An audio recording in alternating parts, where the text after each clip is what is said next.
everyone. Welcome to 1302, A Class in Quarantine.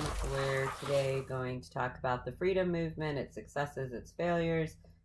Big words are Philip Randall, the freedom rides, Loving versus Virginia, and the racial wealth gap again.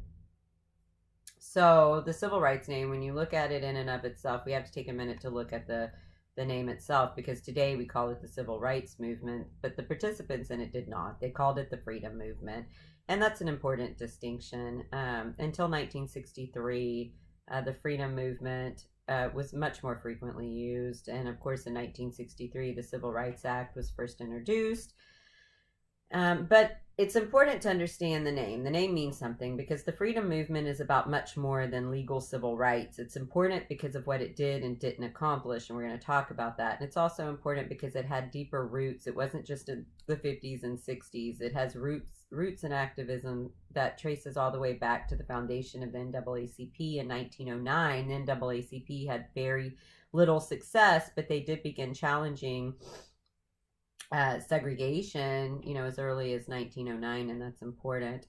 You also have the formation in 1942 of the Congress of Racial Equality. We'll call it CORE from now on, CORE. That's how it's referenced. That's how most things you're going to find, but it stands for the Congress of Racial Equality. It's founded in 1942, and it pursued tactics of direct action. It advocated things like boycotts and sit-ins of businesses that refuse to hire African Americans or serve African Americans. It's taking off in northern cities, and it's influenced heavily by both Gandhi and by Quakers. During World War II, of course, as you know, black soldiers were in Europe, and they were in Europe fighting, and they were in Europe participating in World War II, and that really opened up space for African Americans to demand their rights once they were home. You see things like the Double V campaign and the March on Washington movement. In 1941, they began planning a march on Washington in order to demand the U.S. military production be desegregated. The march didn't happen because ultimately the government gave in to those demands. And although, as we do know, there will be a March on Washington, and that March on Washington will happen in the 1960s, and it will be a big vehicle for Martin Luther King Jr. I want you to look at this image. I'm not smart enough. I've not figured out how to pull them into the videos yet. I've been looking and reading, and it just hasn't happened. So instead, we're going to do this really kind of old school. So I'm going to show you this image. It takes a minute for it to zoom and refocus, but you can see it. And I mean, it's mirrored, but that's okay. You don't have to read all the words. But if you look at this, this was the cover of Life magazine in the 1960s, and it was after there was a March on Washington, the march where Martin Luther King gave his I Have a Dream speech. It's an insanely famous march. But this is the magazine cover that ran after the march. And these are the two men that are on it. And you don't see MLK.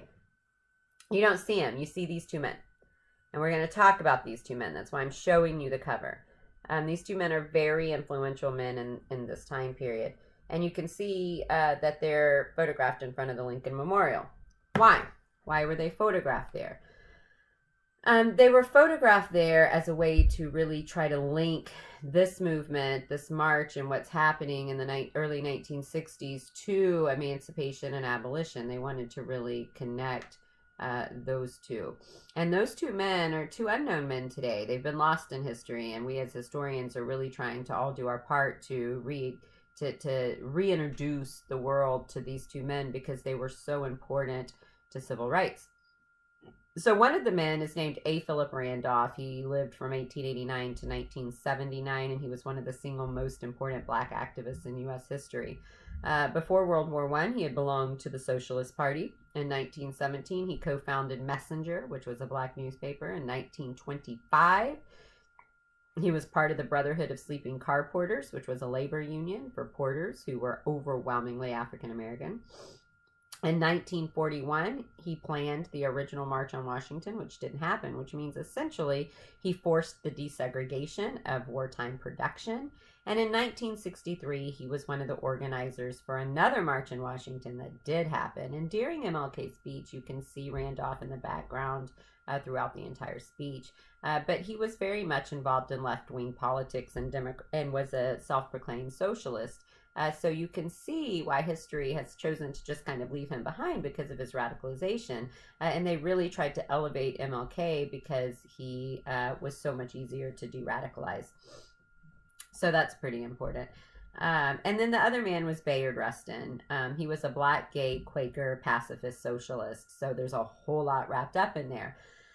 But he's extremely important. He was involved in the original 41 March that didn't happen. And 1942, he was co-founder of CORE. To that, he brought his Quaker background of nonviolent resistance. In 1956, he became MLK's advisor.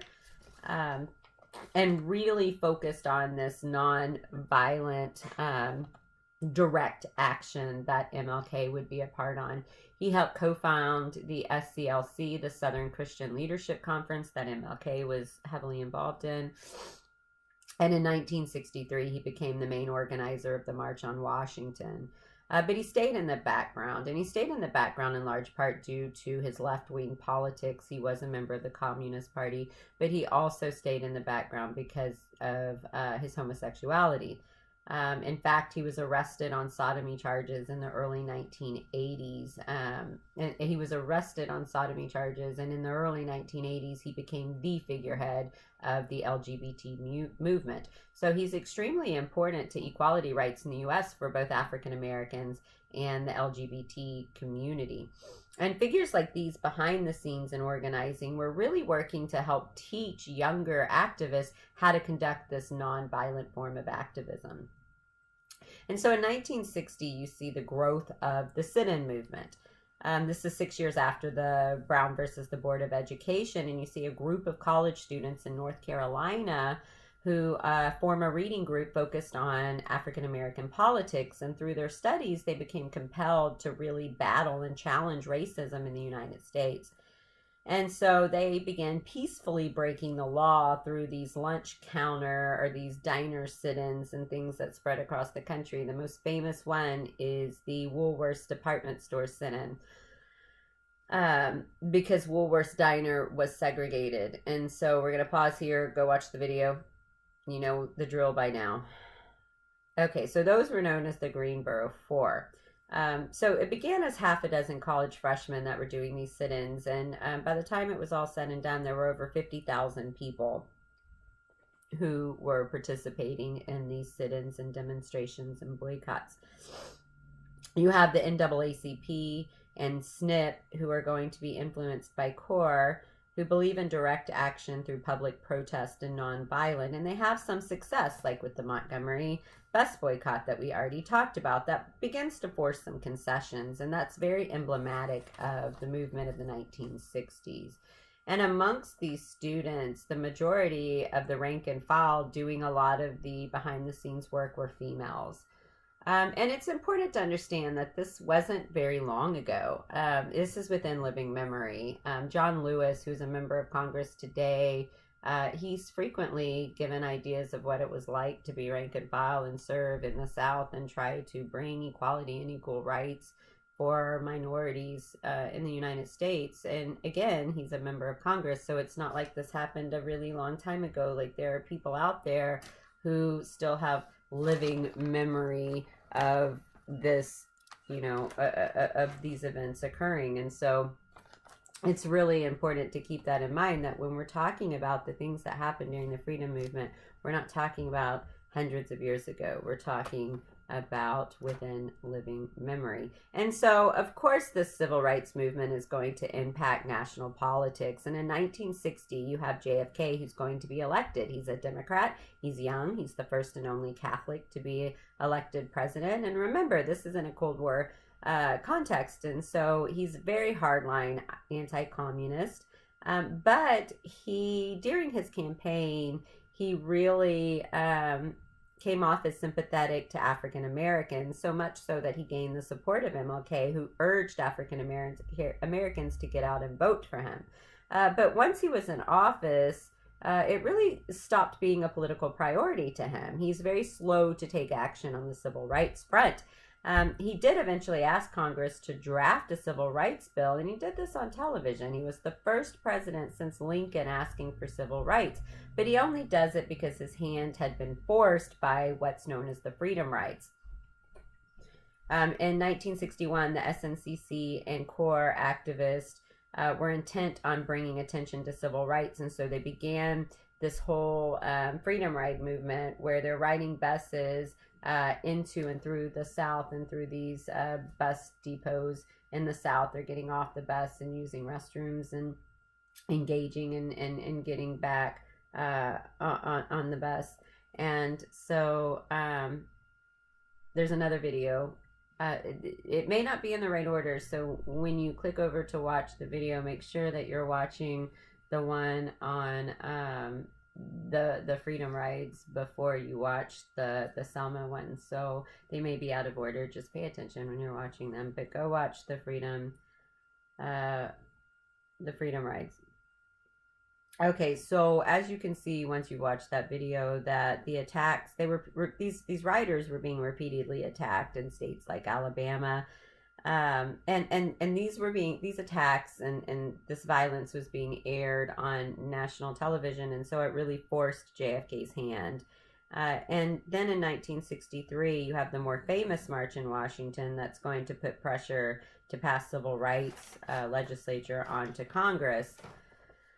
JFK, in fact, tried to convince organizers to call off the march because he feared violence. He feared that it would make him look bad. But JFK ultimately was assassinated, as we know, in Dallas, Texas. And his assassination really threw everything up in the air. And Johnson is now suddenly president. And Johnson was known as the Great Compromiser. So the freedom movement wasn't really sure what was going to happen with Johnson coming in and taking over for Kennedy after the assassination.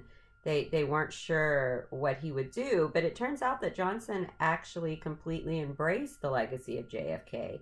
He wanted to be this great president that was remembered for great things, and so he did take up the cause of civil rights, and you get the Civil Rights Act passed in 1964, and it outlawed discrimination based on race and gender. It banned segregation in all public places like gas stations, hotels, etc., although private clubs were still allowed to be segregated. This is a major victory for the freedom movement, but it did not federally protect the right to vote. So immediately the next demand is going to be a voting rights bill. And LBJ really at this point wanted to move on. He felt that he had his big piece of legislature. He felt that he had done his part for civil rights, and so he wanted to go on and conquer other things, but the movement just wouldn't let him. In 1965, you have the MLK March on Selma, the SNCC and John Lewis. They represent this older church-based activism. They organized voter registrations, and they sought permission. They actually applied for and sought permission to march from Selma to Montgomery, and they were denied, and so they marched anyway. And this organization was very good at orchestrating events that would be aired on national and international television because they knew there was going to be a very violent reaction to their marches by whites, and there was. And they knew that it would be filmed, and they knew that it would be shown. And that violence against them led to the establishment of the Voting Rights Act in 1965. And the Voting Rights Act guaranteed that no citizen could be disenfranchised from voting. And these are the two big victories of the movement: is civil rights, the Civil Rights Act and the Voting Rights Act. Both of those are the most popular one. But there is still, and it's very interesting because this organization, this movement really embraced new technology. They embraced television, and television was very instrumental in success of this movement. They based their whole organization on the use of television, and they basically adopted that media advancement because, now it's bringing this very close national and international attention to the violence that existed against African Americans. And so these are two really big victories, but it's only reinforcing what was already supposed to be the law. Remember, all of these laws were passed much earlier. They were passed during Reconstruction. But now, so these two laws are only reinforcing Reconstruction era amendments to the Constitution, but it took laws to make sure that those rights were acknowledged and protected. These laws committed the federal government to enforcing civil rights. And so the final major legal victory that's often overshadowed is Loving versus Virginia in 1967. Before 1967, it was illegal for interracial couples to be together. It was illegal to be in an interracial relationship, and it was certainly illegal to get married. So in 1959, the Lovings did get married. They were an interracial couple, and they were arrested and sentenced to prison. And they served 8 years in jail before the Supreme Court deemed miscegenation laws unconstitutional. And the Supreme Court, when marriage equality was passed, the Supreme Court really relied heavily on Loving versus Virginia as a precedent for passing marriage equality. And these changes are going to greatly affect pop culture, and we can see that. I love pop culture. I've told you guys I love pop culture, so I like to throw it in when I can. So these new changes you can see in television. In 1968, television gets its first interracial kiss with Star Trek. And that was a really big deal. And it's very interesting because William Shatner plays Captain Kirk, who is engaged in this interracial kiss with his lieutenant, who is a black woman. And they did the first take, and it aired beautifully, and everything was great with it. And the producers and the director and everyone got really nervous and started to have second thoughts about airing this, so they wanted to reshoot the scene without the kiss just in case. And William Shatner, take after take after take after take, kept blowing it. He kept saying the wrong lines or doing the wrong thing, and forced them, at the end of the day, the only good take that they had was the one with the kiss. And so they were forced to air it. And it was received, it showed the division of America, because they got a large amount of hate mail about it, and they got a large amount of fan mail. So that's pretty interesting. But the story of the freedom movement is not all a success. Yes, the Civil Rights Act and the Voting Act, they are passed. But this was the freedom movement. Remember, we talked about it. They called it the freedom movement, and that's because there was a lot more tied into it than just protecting civil rights. They were asking for income equality. They were asking for economic equality as well. And the March on Washington wasn't called the March on Washington. It was actually called the March for Jobs and Freedom. They wanted both. They believed and felt, African Americans and minorities in the United States felt like they deserved both economic and civil rights, and true equality in all of these different forms. So it was linked to freedom for more than just legal and political acts. They wanted economic demands too, and those economic demands continued to be unmet. For everything it did change, there is a whole slew of demands that it failed to achieve. Demands for jobs. Consistently, African Americans remained, the African American unemployment rate remained double that of the unemployment of whites. And of course, that's doing nothing to close this racial wealth gap that we've stressed a bunch of times. And so African Americans are calling for economic equality and economic justice to help close that racial wealth gap so that they can know true equality with other American citizens. So even the legal successes like Brown versus the board failed in a lot of regards because it didn't really change the demographics of race. Blacks are still largely segregated into black residential areas. Residential segregation is still incredibly intense. African Americans are concentrated in mainly minority spaces, and the income gap remains very large. It's still roughly 2-to-1 at that point in time. And so it's virtually unchanged. And so at that point in time, during the 60s to present, African Americans are in 55 to 60% of whites per capita. And those are shocking numbers. And those are part of what African Americans during this freedom movement were really fighting for.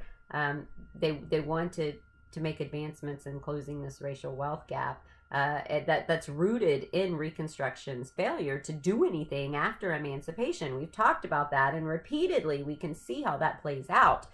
throughout the past of the United States. So there is the stark racial wealth gap. And remember, even if in 1865 to present, even if complete equality of opportunity had existed, I mean, even under the most perfect conditions, there's still two parallel lines with very little gap. Remember this. This is this whole thesis. The Black Freedom Movement won legal rights, equal legal rights. It did. It absolutely did. But it failed to win economic demands. And legal equality does not provide a way to overcome the racial wealth gap. That's important.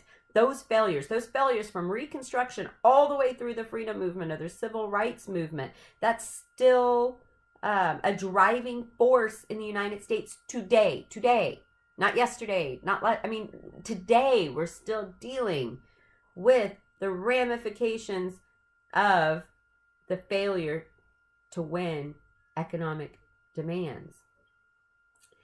Overwhelmingly, minority communities still have worse schools, still have less opportunity for a higher education.